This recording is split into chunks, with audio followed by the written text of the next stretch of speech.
This is a video lecture on gambling, eating disorders, shopping, and other behavioral addictions. And so one of the things to think about as we're going through this information is that a lot of these gamblings, for example, in shopping and other behavioral addictions, aren't so much based on a substance like methamphetamine or cocaine. It's more about the compulsive nature of the behavior, its function in the individual's life, and then of course how that impacts their brain chemistry, right? So the reward centers that are established in the brain that are activated through the various actions that are taking, and all of that contributes to the compulsive nature of these behaviors. And of course with the eating, the compulsiveness is related to consumption and then sometimes purging the food that's being taken in. So all in all, just remember and think about the different functions that the specific behaviors are taking. So as we've talked about previously, we can think about how each of these behavioral addictions, things like gambling, using social media, that kind of thing. As we're listening to our clients, we can hear all of these things. Right? Loss of control is a big theme. I only meant to watch one show on Netflix, but I ended up binging the entire season of The Walking Dead or whatever, right? So it just has taken over the space in one's life regarding their behavior. They can't control themselves. Once they begin, it's just a long process.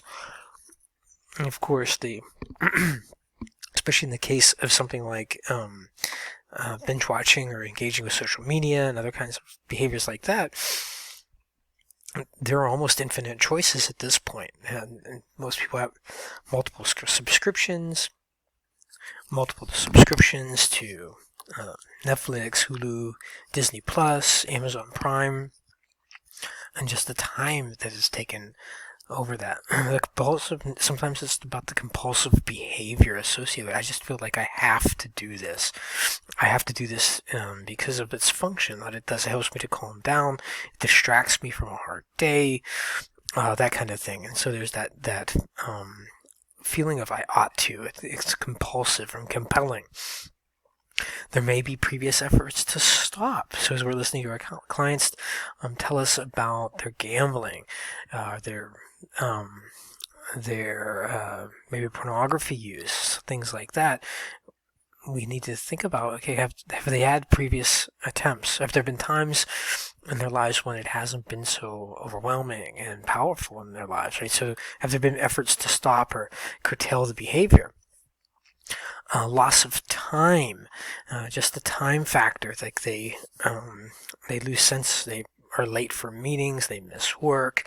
So and time, the time component of their activity is just taking over. They're losing time, they're missing appointments.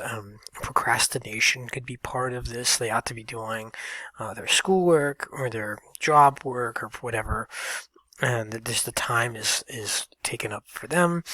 They become preoccupied with this behavior or activity. There's an inability to fulfill obligations through many domains of life, being a parent, being a spouse, being an employee, being a student, that kind of thing. Despite negative impact and outcomes with it, there's a continuance, right? So people experience really negative consequences, but they still persist in the activity. Over time, the behavior escalates, gets more and more and more, and then of course there are losses with that, and then withdrawal. Now some of these things we wouldn't necessarily think about in terms of the withdrawal component to it, right? Because in the sense of like coming down off of a substance, experiencing those significant and severe withdrawal symptoms like with methamphetamine or alcohol, where we would need a hospital, inpatient medical facility to help the person detox and withdraw from the IAs. especially also as we're thinking about these kinds of addictions with their goals or their purpose, right? So we can think about how exciting, right? When we think about gambling, and especially as older people are very much engaged with the online gambling and the gambling components. It's exciting. It's stimulating. It's fun. You know, your phone's going off, and you see all this and these engagements therein. So there's a lot of excitement with that. And some of these behavioral addictions, we can think about comfort. It helps us to kind of relax. It helps us to kind of deal with our anxiety and stress of the day. It's comforting. Some of the behavioral addictions help us to escape,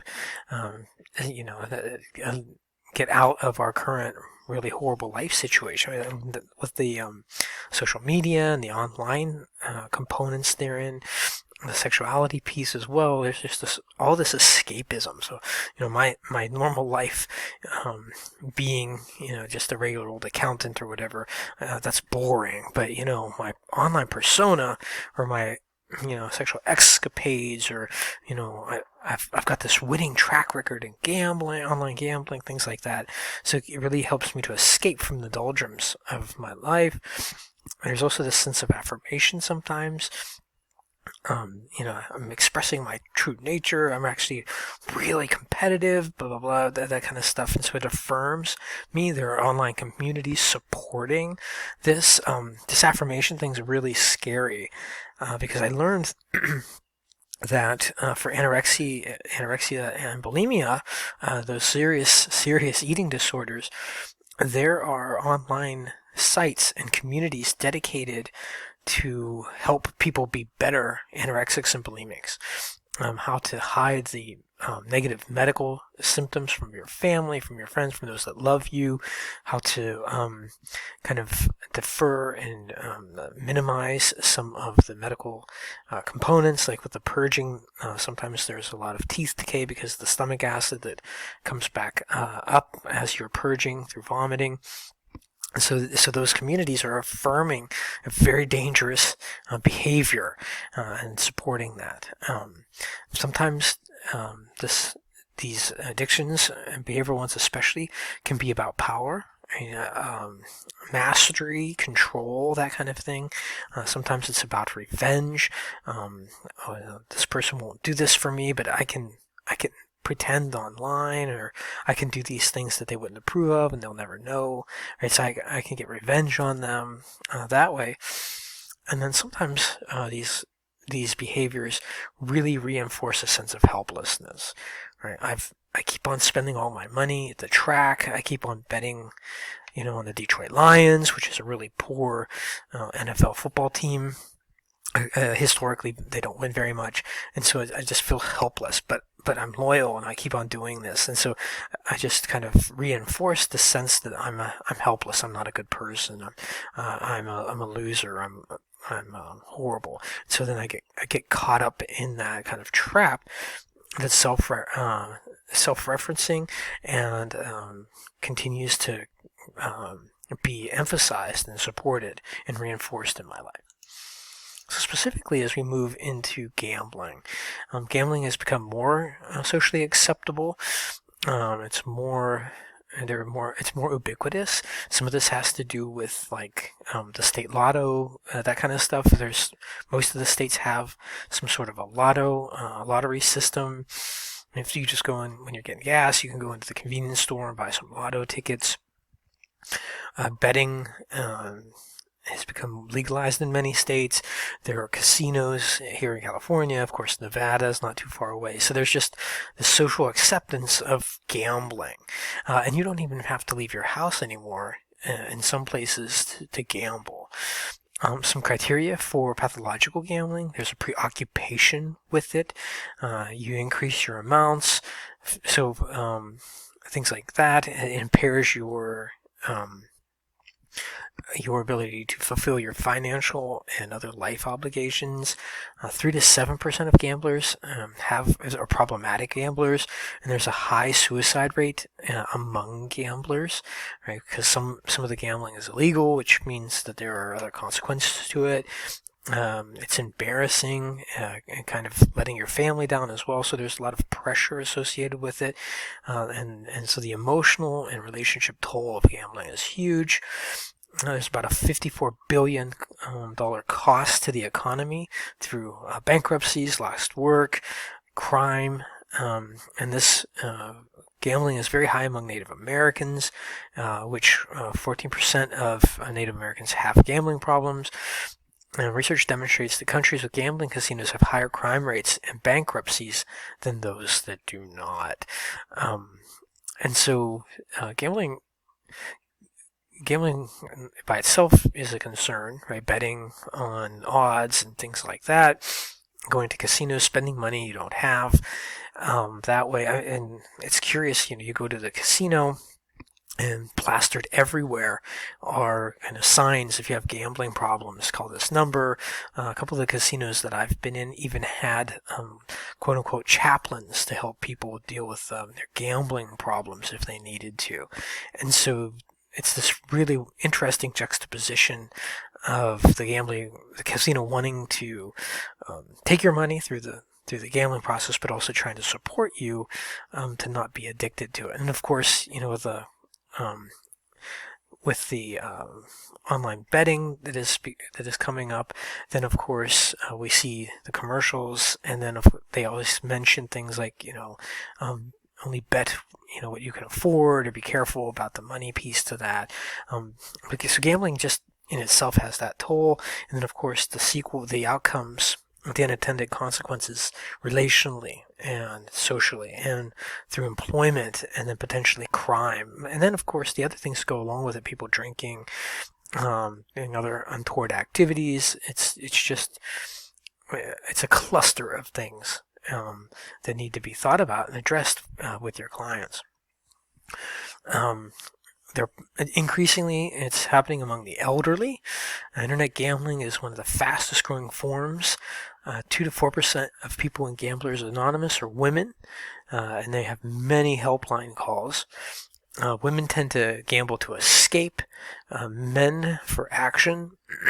So women gamble to kind of relieve themselves, to escape from the doldrums of their life.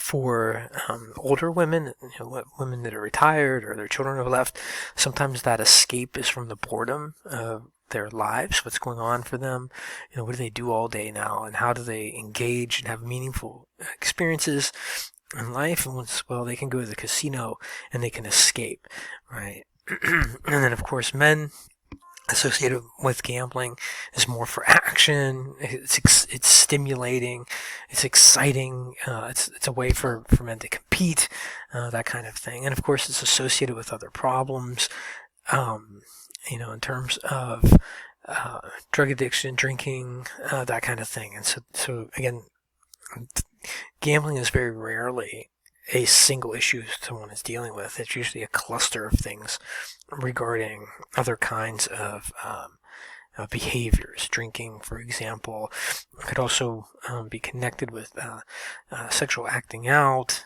that kind of thing. And so we have to be very attentive as we're thinking about our clients, and they begin to indicate or disclose problematic gambling, things of increased spending of money they don't have, so they're experiencing losses as well, that things are escalating, that kind of thing. And so as we're listening for those telltale signs of the gambling, we need to go in and assess for not only the gambling but the other cluster of systems. Are you consuming alcohol? Have you noticed an increase in alcohol? Are you gambling to kind of distract yourself from things, or is gambling a way that you are maybe expressing your masculinity in that way, and then how does that play itself out? So it's really difficult that way. So some questions for for screening. Have you ever borrowed money in order to gamble or recover lost money? Have you ever thought you might have a gambling problem or been told that you might? Have you ever been untruthful about the extent of your gambling or hidden it from others? Have you ever tried to stop or cut back on how much or how often you gamble?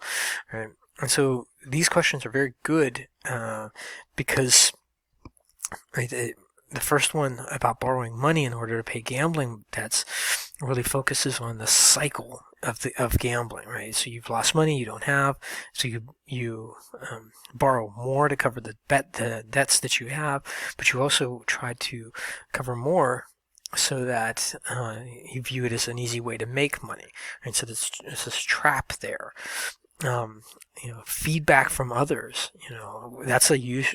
The second question, have you ever thought you might have a gambling problem or been told, is a very good question that works with all kinds of addiction behaviors. Right? Has anybody ever said that you might drink too much, or that you're watching too much Netflix, or that you've been gambling, or you have a gambling problem? Right, secrecy is a huge thing with addictions. Right, it's hidden. The frequency, the amounts can be hidden from family members and others. So, have you lied? Have you been untruthful about the extent? How do you hide your gambling debts that way? And then, of course, have you tried to control this and not been able to? Which is another really important piece to the gambling, to all the addictions in particular, but gambling in this instant.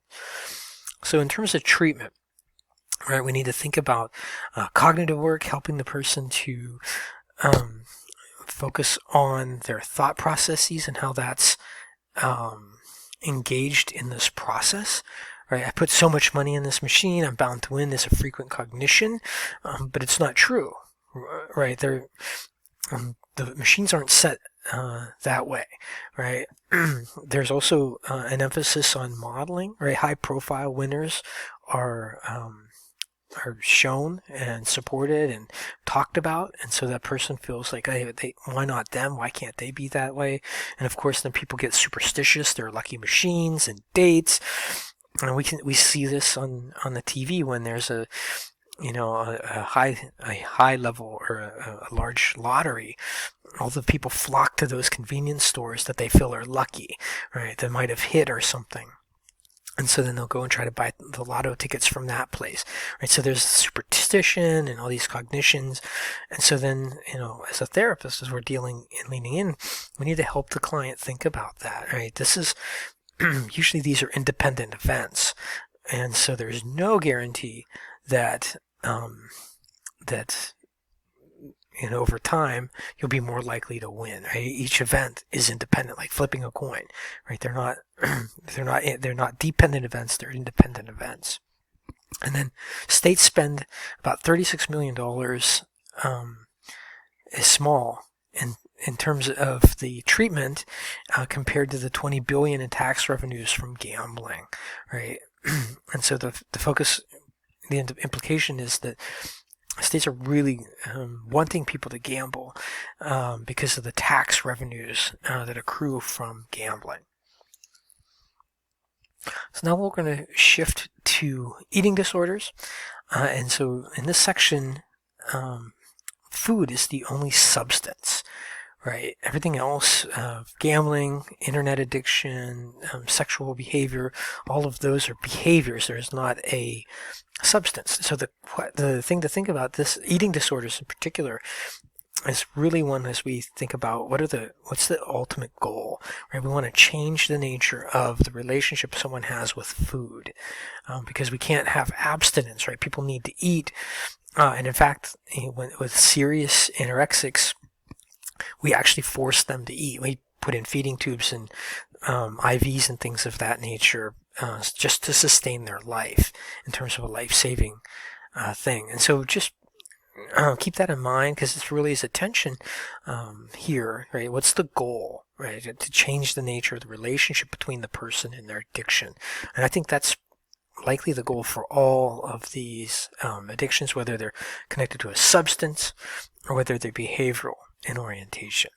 90% of anorexia and bulimia are found in females. It has a high level of a female component to it. Some of it is social, some of it is cultural in terms of the ideals for women being espoused in movies and magazines and on the internet. Oftentimes it begins in adolescence, where bodies are female bodies are changing and becoming more women-like, and so then that impacts how the young person views their bodies. And then, of course, going along with just the fad diets that are rampant in our culture, how moms are engaged in thinking about their body and how they talk about weight and that kind of thing.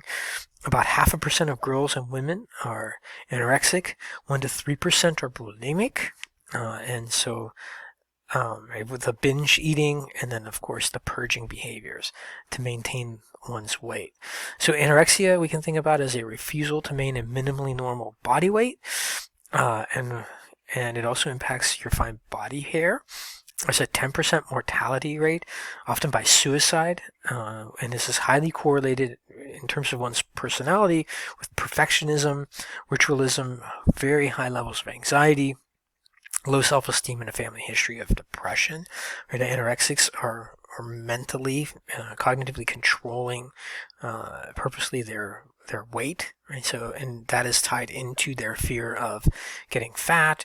They have a high level of ritual and control and compulsiveness regarding their lives. And so there's just this cascade of high levels of neuroticism, emotionality, high levels of anxiety, and perfectionism, and then how that is expressed through control.